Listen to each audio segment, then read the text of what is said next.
गहरे घने जंगल के एक कोने में, जहां कभी हरियाली और खुशहाली हुआ करती थी, वहां अब सूखे के मौसम ने सब कुछ बदल दिया था।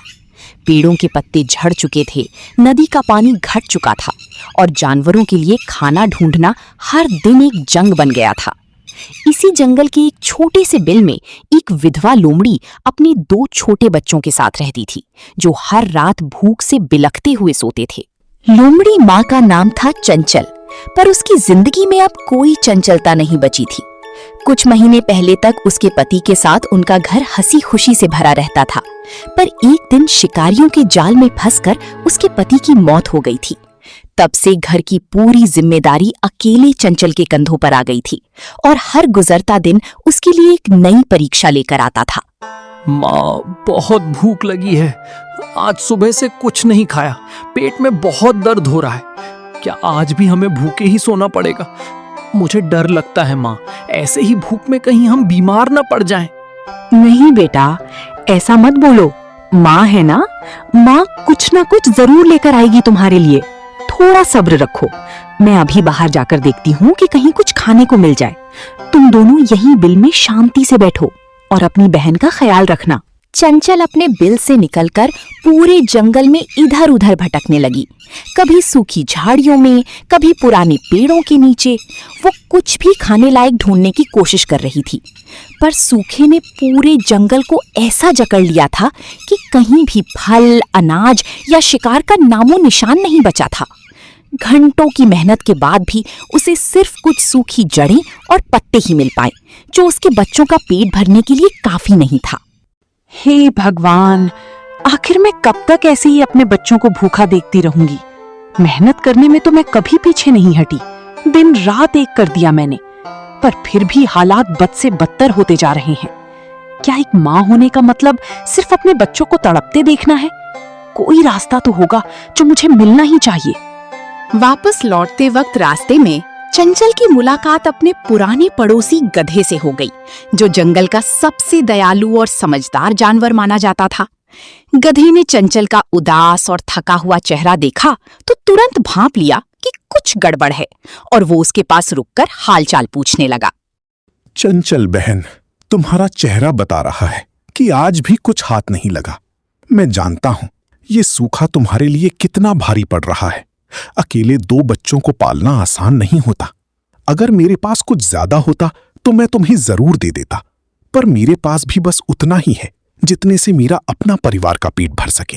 तुम्हारी बात का शुक्रिया गधा भाई, पर मैं किसी से भीख नहीं मांगना चाहती, बस अपनी मेहनत से अपने बच्चों को खिलाना चाहती हूँ। पर आजकल लगने लगा है जैसे मेहनत भी कम पड़ रही है और मुझे समझ नहीं आ रहा कि आखिर मैं करूं तो क्या करूं। मेरे बच्चे भूख से तड़प रहे हैं गधा भाई। एक माँ के लिए इससे बड़ा दर्द और कुछ नहीं होता। गधे से विदा लेकर चंचल अपने बिल की तरफ लौट रही थी। तभी रास्ते में उसे हिरण का हरा भरा खेत दिखाई दिया। ये खेत जंगल के सबसे मेहनती हिरण का था, जिसने सूखे के बावजूद अपनी मेहनत से कुछ फल और अनाज उगा रखे थे। खेत की बाड़ के पास खड़े होकर चंचल की नजरें उन पके हुए फलों पर जाकर टिक गईं और उसके मन में एक अजीब सी उथल पुथल शुरू हो गई। नहीं चंचल, ये सही नहीं है। किसी और की मेहनत पर हाथ डालना पाप है। पर मेरे बच्चे भूख से बिलख रहे हैं और मेरे पास और कोई रास्ता नहीं बचा है। बस आज की रात सिर्फ उतना ही लूंगी जितने से मेरे बच्चों का पेट भर जाए। फिर कभी ऐसा नहीं करूंगी। कांपते हाथों और डरे हुए दिल के साथ चंचल ने बाड़ के नीचे से चुपके से कुछ फल और अनाज के दाने उठा लिए। ये उसकी जिंदगी की पहली चोरी थी और हर कदम के साथ उसका दिल अपराध बोध से भारी होता जा रहा था। पर जब उसने सोचा अपने भूखे बच्चों के मासूम चेहरों के बारे में, तो उसके पैर खुद ब खुद तेजी से घर की तरफ बढ़ गए, ये जाने बगैर कि ये पहला कदम उसे किस बड़ी मुसीबत में डालने वाला था। अगली सुबह जब हिरण अपने खेत की देखभाल करने पहुंचा, तो उसकी नजर सीधे उस जगह गई जहां रात को कुछ फल और अनाज कम दिख रहे थे। पहले तो उसने सोचा शायद कोई जंगली पक्षी आकर खा गया होगा, इसलिए उसने ज्यादा ध्यान नहीं दिया और अपने रोज के काम में लग गया। पर उसके मन के किसी कोने में एक हल्की सी शंका जरूर घर कर गई थी। जो अभी सोई हुई थी पर पूरी तरह खत्म नहीं हुई थी। उस रात के बाद चंचल के बच्चों का पेट थोड़ी देर के लिए तो भर गया, पर सूखा अभी खत्म नहीं हुआ था और कुछ ही दिनों में फिर वही भूख, वही तड़प वापस लौट आई। चंचल ने बहुत कोशिश की कि वो दोबारा कभी चोरी का रास्ता ना अपनाए, पर जब उसके बच्चे रात रात भर भूख से बिलखते तो उसका मन फिर उसी खेत की तरफ खिंच जाता। माँ, पिछली बार जो तुम फल लाई थी वो बहुत अच्छे थे। हम बहुत खुश थे उस रात। क्या आज भी वैसे ही अच्छे फल मिलेंगे माँ? मुझे बहुत भूख लग रही है और मैं सोना भी नहीं चाहती भूखे पेट। हाँ बेटी, माँ कोशिश करेगी। मुझे पता है ये सही नहीं है, पर तुम दोनों की भूख के आगे मुझे और कुछ नहीं दिखता। डर और मजबूरी के साथ चंचल एक बार फिर उसी खेत की तरफ बढ़ी, ये ना जानते हुए कि इस बार हिरण की नजरें पहले से कहीं ज्यादा सतर्क थीं। पिछली बार के शक ने हिरण को रात में जागकर अपने खेत पर नजर रखने पर मजबूर कर दिया था और आज वो एक पेड़ की ओट में छुप कर बैठा हुआ था। जैसे ही चंचल ने बाड़ के नीचे से फल उठाने शुरू किए, हिरण का शक पूरी तरह यकीन में बदल गया। हिरण गुस्से से भरा हुआ अचानक झाड़ियों से बाहर निकल आया और चंचल के सामने आ खड़ा हुआ। अचानक हुई इस मुलाकात से चंचल के हाथ पैर कांपने लगे। फल उसके हाथों से छूटकर जमीन पर गिर गए और उसकी आंखों में साफ डर झलकने लगा। तो ये तुम हो चंचल? मुझे पहले ही शक था कि कोई मेरी मेहनत की फसल चुरा रहा है, पर मैंने सोचा भी नहीं था कि तुम जैसी शरीफ दिखने वाली इतनी बड़ी चोरी करोगी। इतने दिनों से मेरा भरोसा तोड़कर तुम चुपके चुपके मेरा खाना चुरा रही थी। ये जानकर मुझे बहुत तकलीफ हो रही है। मैं तुम्हें अभी इसी वक्त पूरे जंगल के सामने ले जाऊंगा ताकि सबको तुम्हारी असलियत पता चले। हिरण भाई, मुझे माफ कर दो। मैं समझा सकती हूँ ये सब क्यों हुआ। मेरे पास और कोई रास्ता नहीं बचा था। मेरे बच्चे भूख से तड़प रहे थे और मैं एक माँ होकर उनकी ये हालत बर्दाश्त नहीं कर पाई। प्लीज एक बार मेरी बात सुन लो। मैं तुम्हें सब सच सच बता दूंगी। बस मुझे पंचायत में मत ले जाओ। अब बातें बनाने का कोई फायदा नहीं है चंचल। चोरी चोरी होती है, चाहे उसकी वजह कुछ भी हो। मैंने भी दिन रात मेहनत करके ये फसल उगाई है। मेरा भी परिवार है जिसका पेट इसी खेत पर निर्भर है। अब ये फैसला पंचायत में ही होगा कि तुम्हारे साथ क्या किया जाए। मैं अकेले ये फैसला नहीं ले सकता। चंचल की सारी गिड़गिड़ाहट और आंसू भी हिरण के गुस्से के आगे बेअसर साबित हुए।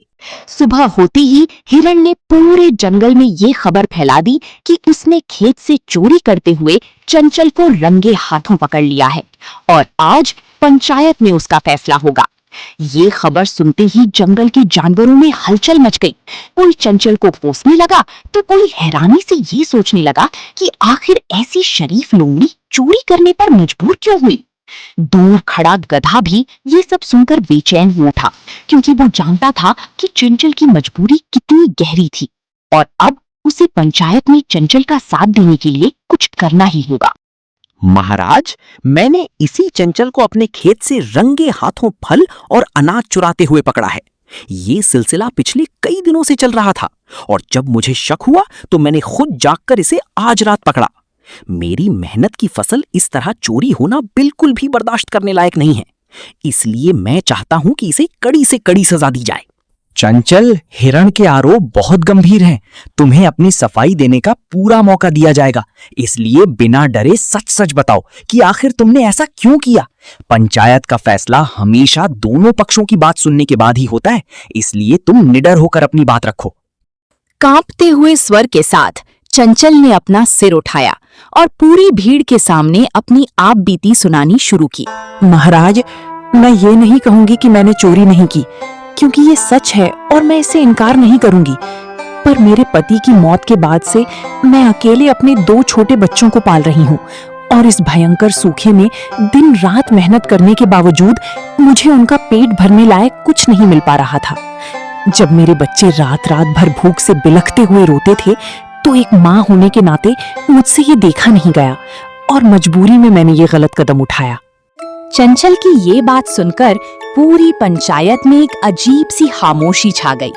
कुछ जानवरों की आंखों में भी नमी दिखने लगी, पर हिरण अभी भी अपनी जगह पर अड़ा हुआ था, क्योंकि उसकी मेहनत की फसल का नुकसान उसके लिए भी उतना ही बड़ा दर्द था। तभी अचानक भीड़ को चीरते हुए चंचल के दोनों छोटे बच्चे दौड़ते हुए पंचायत के बीच आ गए और सीधे अपनी माँ से जाकर लिपट गए। उनकी मासूम आंखों में डर और भूख दोनों साफ झलक रहे थे, जिसे देखकर पूरी भीड़ भावुक हो उठी। माँ को मत ले जाओ, माँ को मत ले जाओ। माँ ने जो भी किया वो सिर्फ हमारे लिए किया। हम भूख से मर रहे थे और माँ के पास कोई और रास्ता नहीं बचा था। अगर माँ को सजा देनी है तो हमें भी साथ में सजा दे दो, क्योंकि माँ ने ये सब सिर्फ हमारी वजह से किया है। बच्चों की ये बात सुनकर पूरी जंगल में सन्नाटा छा गया और कई जानवरों की आंखें नम हो गईं। शेर खुद भी अपनी जगह पर थोड़ा हिल गया, क्योंकि एक राजा होने से पहले वो भी एक पिता था और उसे बच्चों का ये दर्द भीतर तक छू गया। महाराज, मुझे चंचल की हालत के बारे में बहुत पहले से पता था, क्योंकि मैं उसका पड़ोसी हूं और मैंने खुद उसे दिन रात मेहनत करते और फिर भी खाली हाथ लौटते देखा है। ये सिर्फ एक चोरी की घटना नहीं है, ये एक माँ की मजबूरी की कहानी है जिसे हम सब ने अनदेखा कर दिया। अगर हम में से कोई भी उसकी मदद के लिए आगे आया होता तो शायद चंचल को ये गलत कदम उठाने की नौबत ही नहीं आती। चंचल ने जो किया वो गलत था, इसमें कोई शक नहीं। और हिरन की मेहनत का नुकसान भी उतना ही सच है जितनी चंचल की मजबूरी। पर सजा देने से पहले हमें ये भी सोचना होगा कि आखिर एक माँ को इतना मजबूर होने की नौबत क्यों आई, और इसकी जिम्मेदारी सिर्फ चंचल की नहीं बल्कि हम सब जंगलवासियों की भी है। इसलिए आज से हम चंचल को कड़ी सजा देने की बजाय एक नया रास्ता निकालेंगे, जिससे आगे कभी किसी को भूख की वजह से चोरी का सहारा ना लेना पड़े। भालू की बात बिल्कुल सही है, और आज से मैं आदेश देता हूं कि पूरे जंगल में एक साझा अन्न भंडार बनाया जाएगा, जहां हर मेहनती जानवर अपनी फसल का थोड़ा हिस्सा जमा करेगा। ये भंडार खास तौर पर उन परिवारों के लिए होगा जो चंचल की तरह मुश्किल हालात में है, ताकि किसी को फिर कभी चोरी जैसा गलत कदम ना उठाना पड़े। हिरण, मैं तुमसे भी कहूंगा कि अपनी फसल के नुकसान को माफ करके एक बड़ा दिल दिखाओ, क्योंकि आज तुम्हारा एक फैसला पूरे जंगल के लिए मिसाल बन सकता है। शेर की बात सुनकर हिरण की आंखों में भी नमी आ गई, क्योंकि उसे एहसास हुआ कि गुस्से में उसने चंचल की मजबूरी को समझने की कोशिश ही नहीं की थी। उसने आगे बढ़कर चंचल के कंधे पर हाथ रखा और अपनी गलती स्वीकार करते हुए उसे माफ करने का फैसला किया। चंचल, मुझे माफ कर दो। मैंने सिर्फ अपने नुकसान के बारे में सोचा और तुम्हारी मजबूरी को समझने की कोशिश ही नहीं की। आज से तुम्हें मेरे खेत से जब भी जरूरत हो बेझिझक मांग सकती हो। तुम्हें फिर कभी चोरी छुपे ये सब नहीं करना पड़ेगा। मुझे उम्मीद है तुम मुझे माफ कर दोगी। चंचल ने रोते हुए हिरन का हाथ पकड़ लिया और आंखों में शुक्रिया के भाव लिए हुए हल्की सी मुस्कान दी। पूरी पंचायत में मौजूद जानवरों की आंखें नम हो गईं और तालियों की गड़गड़ाहट से पूरा मैदान गूंज उठा। उस दिन के बाद जंगल में साझा अन्न भंडार की शुरुआत हुई, जिससे चंचल जैसे कई जरूरतमंद परिवारों को नई जिंदगी मिली। और ये कहानी पूरे जंगल में एक मिसाल बनकर हमेशा के लिए याद रह गई।